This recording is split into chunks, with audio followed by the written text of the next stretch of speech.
우리의 믿음의 출발점은 믿고 싶어도 믿어지지 않을 때인 것 같습니다. 많은 사람들에게 복음을 증거하는 상황이 올 때 가장 부딪히는 큰 이유 중에 하나가 바로 믿어지지가 않는다는 사실입니다. 조금 더 실체적으로 얘기하면 하나님 있으면 보여달라라는 식으로 하는 이야기가 다가올 때에 복음을 전하는 것이 제일 어려운 상황인 것 같습니다.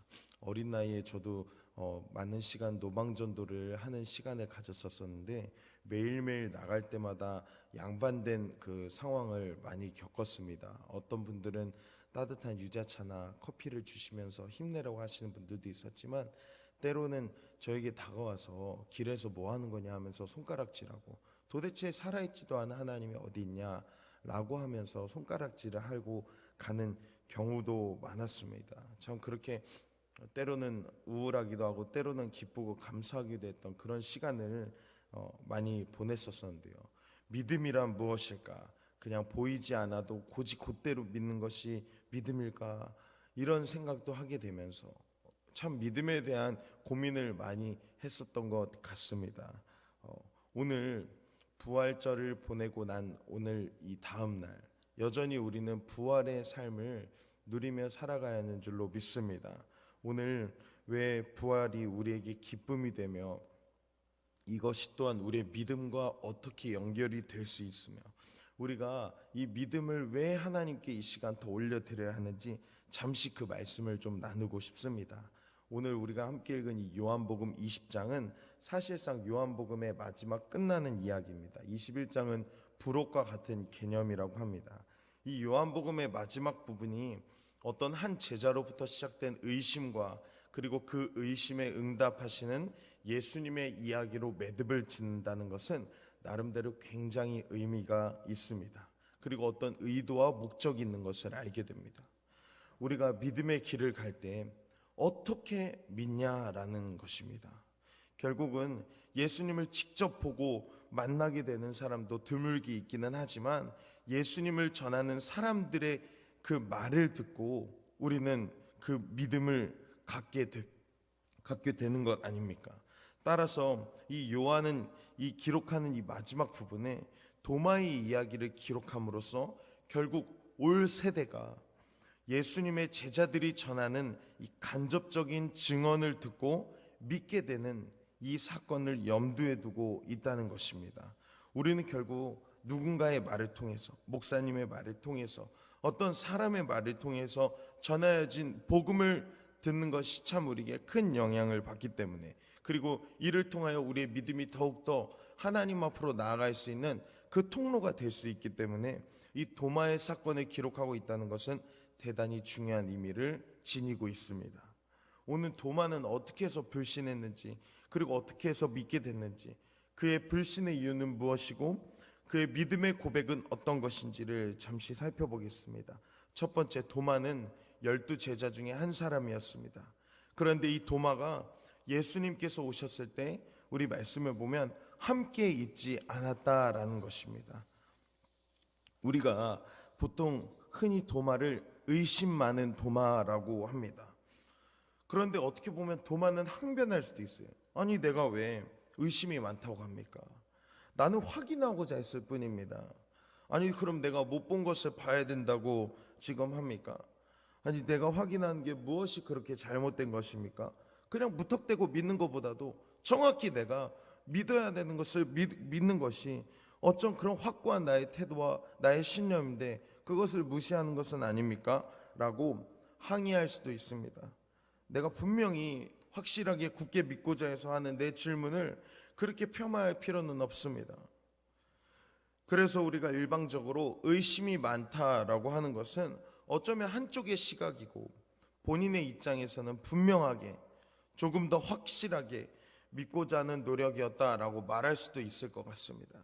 어쨌든 도마가 왜 의심하게 되었냐? 첫 번째, 자리에 있지 않았다라는 것입니다. 불신의 첫 번째 이유가 뭐라고요? 있어야 할 자리에 있지 않았다는 것입니다. 왜 다른 제자들은 그 자리에 있었는데 도마만 그 자리에 없었을까요? 그건 성경에 기록되어 있지 않습니다. 그러나 추측하건대 그는 어쩌면 너무 낙심이 되었을 수도 있고, 아니면 어떤 이 제자들과 함께 있는 시간보다 더 중요한 개인적인 용무가 있어서 그 자리를 벗어나 있을 수도 있고, 성경에 기록되어 있지 않습니다. 결정적으로 예수님께서 오시는 그 자리에 그는 함께 있지 않았습니다. 우리도 신앙생활하다 보면 참 이런 경우가 있습니다. 있어야 할 자리에 있지 않는다는 것입니다. 봉사하고 구제하는데 나의 많은 시간을 쏟고 정작 말씀을 읽어야 하는 시간은 없어서 피곤하여 지친 때, 여러분 이런 때도 어쩌면 이런 있어야 할 자리에 있지 않은 때인 것 같습니다. 마르다처럼 열심히 일을 하고 마리아처럼 이제 예수님의 발치 앞에서 예수님의 말씀을 들어야 하는 좋은 편을 택해야 하는 상황에 있지 못한 것, 이러한 것도 어떻게 보면 있어야 할 자리에 있지 않은 하나의 예가 될 것 같습니다. 왜 의심이 많은 사람, 믿음이 흔들리는 사람이 될까요? 은혜 받는 자리, 말씀이 선포되는 자리, 예수님이 임하는 그 자리에 없었기 때문입니다. 따라서 우리가 신앙을 지키기 위해서 반드시 지켜야 하는 것이 바로 무엇일까요? 바로 그것은 있어야 할 은혜의 자리에 항상 나아가야 하는 것인 줄로 믿습니다. 도마가 의심하는 두 번째 이유는, 가만히 보면 그는 믿음이란 자기의 확인에서 있다라고 하는 것을 살펴볼 수 있습니다. 내가 봐야 되고 내가 만져봐야 되고 내가 예수님의 창에 찔렸다는 그 옆구리에 손가락을 넣어봐야 되고, 그렇게 나의 시각과 나의 촉각을, 나의 감각을 동원해서 내가 확인을 해봐야만, 나의 경험에 일치를 시켜야만 내가 믿을 수 있다라는 것을 보게 됩니다. 여러분, 그런데 내가 만지고 내가 확인하고 내가 그렇게 해서 그것을 믿을 필요가 무엇이 있습니까? 그것은 믿음이 아니라 확인인 것입니다. 믿음이라는 것에 대한 본질에 오해가 있는 것입니다. 그래서 도마의 신앙이 어쩌면 부쩍 달라지지 않았을 수도 있습니다. 그는 계속 보았어야만 믿었을 것입니다. 떡이 떼어져서 나눠질 때 5,000명이 넘는 사람들이 먹는 것을 보았을 때요, 아, 정말로 살아계신 하나님의 말씀이구나. 중풍병자가 고침받아서 일어나 침상을 들고 자신의 자리로 돌아갈 때, 아, 정말 살아계신 하나님의 말씀이구나. 그렇게 돼서 어쩌면 그의 신앙은 또한 경험적 신앙에 불과할 수도 있었을 것 같습니다. 믿음이 추구하는 본질에 대해서 떨어져 있는 거예요. 그는 어쩌면 믿음 자체를 오해할 수도 있었을 것입니다. 세 번째, 다른 제자들이 이야기했습니다. 야, 도마야, 너 어디 갔다 왔어? 예수님이 오셨어. 아주 방방방방 뛰었을 것입니다. 여러분, 얼마나 기쁘고 또 너무나 또 죄송하지만, 그리고 얼마나 또 감격스럽겠습니까? 그런데 도마는 믿지 않는 것입니다. 말도 안 되는 소리 하지만. 그러면 그가 다른 제자들의 말은 불신할 수 있었다고 할 수 있습니다. 그러나 부활하신 주님이 오셨다라는 이야기를 들었을 때 무엇을 믿어야 합니까? 예수님의 말씀은 믿었어야 하는 것입니다. 왜냐하면 예수님께서 이미 십자가를 지시기 전에 부활에 대한 그 기사를 몇 번이고 수차례 반복해서 말씀하셨기 때문입니다. 여러분, 사람의 말은 불신할 수 있습니다. 의심할 수 있습니다. 그러나 주님의 말씀은 우리가 분명히 받아들이고 기억해야 하는 것 아닙니까? 그러나 주님은 동일하게 찾아오실 필요가 없음에도 불구하고 여드레가 지나서 동일한 상황으로 찾아오십니다. 너희에게 평강이 있을지어다. 도마 때문에 오신 거예요. 한 제자의 의심에 대해서 어떻게 응답하십니까? 그의 진지하고 정직한 의문에, 그의 질문에 대해서 친절하게 답변해 주시는 주님. 놀랍게도 21장으로 넘어가면요, 낙심하고 자기의 삶으로 돌아갔던 베드로를 향해 또 찾아가시는 주님. 한 사람도 빼놓지 않고 한 명 한 명을 위로해 주시는 주님. 그 주님이 바로 우리 하나님이십니다. 그래서 우리는 너무 행복하고 이 부활이 우리에게도 감격스러우고 기쁜 것입니다. 그렇기 때문에 우리 또한 두려워하지 말고 주님께 항상 물으면서 나아가야 합니다. 하나님, 이것은 무엇입니까? 하나님, 이 상황은 내가 어떻게 뚫어나가야 되는 것입니까? 모든 상황 가운데 침묵하는 것이 아닌 주님께 질문하고 구하고 두드리고 하나님께 기도할 때 그에 대한 응답을 받는 것이 정말로 중요한 신앙의 단계인 것 같습니다. 그래서 도마는 이렇게 응답합니다. 나의 주, 나의 하나님이십니다. 여러분, 이것을 혹자는 요한복음의 결론이라고 말합니다.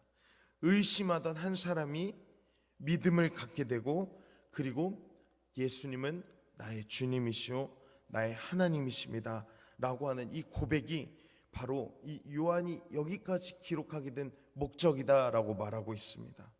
가이사랴 빌립보 지방에서 예수님께서 제자들과 함께 있을 때 이렇게 물으셨습니다. 사람들이 나를 누구라 하느냐?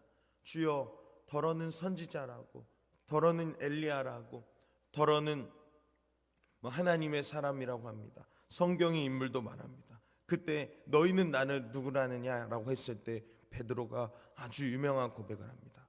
주는 그리스도시요 살아계신 하나님의 아들이십니다. 여러분, 그때 예수님께서 베드로를 보시고 이렇게 얘기하셨습니다. 그것은 너의 머리에서 나온 것이 아니라 성령께서, 하늘에 계신 너의 아버지께서 너에게 알게 하신 것이라 라고 했습니다. 여러분, 지금 부활하셔서 예수님께서 찾아오셨습니다. 그리고 부활하신 그 예수님께서 제자들을 통해 고백을 듣고 계십니다. 오늘 도마를 통해 어떤 고백을 들으셨습니까? 동일한 고백입니다. 나의 주님, 나의 하나님이십니다. 그 당시 큐리오스, 나의 주님이시오 라는 말은 가이사에게도 했을 수 있기 때문에 그럴 수 있습니다. 그러나 당신은 나의 하나님이십니다 라고 하는 것은 진정한 고백인 것입니다. 이 도마의 고백, 의심이 많던 한 인생이 믿음을 갖게 되고, 그 믿음을 넘어 당신은 나의 하나님이십니다 라고 하는 주님을 향한 이 전적인 고백이 바로 이 요한복음의 가장 중요한 클라이막스인 것 같습니다. 의심이 많던 인생이 주님의 제자로 변화되는 그 과정 말입니다. 그래서 주님의 말씀을 이제는 믿게 되는 것입니다. 그때 주님께서 확증하십니다. 너는 나를 본고로 믿느냐? 믿음이란 보지 않는 것, 믿는 것이 본질일 뿐 아니라 보지 않고 믿는 것이 오늘 복되다라고까지 말씀하십니다. 믿음과 복의 관계를 말씀하고 계십니다. 믿음이란 보지 않고 믿는 것, 믿음 바라는 것들의 실상이요 보지 못하는 것들의 증거니, 히브리서 기자의 표현처럼 우리 또한 지금 이 순간 우리의 믿음, 우리는 보이지 않지만 그러나 주님을 사랑하는 것, 또한 베드로 선지자의 고백처럼 이것이 바로 기적이고 우리에게 은혜인 줄로 믿습니다. 그래서 믿는 자는 복되다라고 예수님께서 말씀하신 겁니다. 여러분, 오늘 예수님께서 의심 많은 도마에게 찾아오신 것처럼 어쩌면 오늘 이 자리에 부활하신 주님이 살아계심에도 불구하고 여전히 의심이 있고 여전히 믿음이 모자라고 여전히 나의 삶으로 돌아가려 하는 한 인생을 통하여 주님께서는 오늘도 동일하게 찾아오십니다. 샬롬, 너에게 평강이 있을지어다. 오늘 그 주님을 다시 만나고 이렇게 고백하기를 소망합니다. 주님은 나의 주님이시오, 주님은 나의 하나님이십니다. 오늘 하나님께서 우리에게 생명을 주셨고 부활하신 주님을 세상을 이기시고 또한 우리는 그 주님으로 말미암아 동일하게 세상을 이긴 자들이 되어야 된 줄로 믿습니다. 모든 사람들은 과거의 시각으로 현재를 바라보지만 우리는 미래의 시각으로 현재를 바라보고 있습니다. 세상을 이기시고 부활하신 그 주님의 시각으로 오늘도 세상을 담대히 이기게 하소서. 오늘도 우리에게 오셔서 너에게 평강이 있을지어다 말씀하시는 주님의 음성을 듣고 힘입어 승리하는 성도의 삶 살게 하소서. 우리는 이 사랑을 붙잡아야 할 줄로 믿습니다. 너는 나를 본고로 믿느냐? 보지 않고 믿는 자는 복되도다 말씀하신 이 은혜를 기억하시고 우리는 주님을 지금 보지 못하지만 더욱더 사랑하게 되는 그 아침이 되기를 주님의 이름으로 축복합니다. 우리 시간 함께 찬송가 341장 함께 찬송하시겠습니다.